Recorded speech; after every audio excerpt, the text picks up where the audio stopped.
শুভ সকাল। আজকের এই স্নানযাত্রা পুণ্যতিথিতে সবার ঠাকুর আর মায়ের কাছে সবার সুস্থতা কামনা করে আমার ব্যাঙ্গালোর সংসারের ব্লগটা শুরু করলাম। দেখো আজকে এসেছি আমি বেলুড়ে।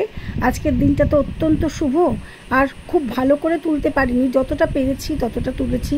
আজকে একটা অনুষ্ঠানের দিন, আর এই জন্য এখানে সমস্ত পুজো পাঠ দেখবো বলেই আরও এসেছি ছুটে, অনেক দূর থেকে, অনেক ভোরবেলা।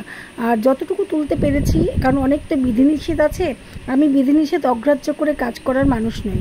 যতটুকু তুলতে পেরেছি ততটুকু তোমাদের সঙ্গে শেয়ার করলাম।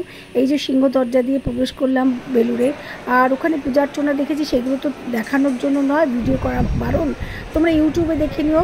এই যে ভোগ খেতে এসেছি, দেখো ভোগখানে সমস্ত ভোগ দেওয়া হয়, ভীষণ ভালো লাগলো, তাই তোমাদের সাথে শেয়ার করলাম।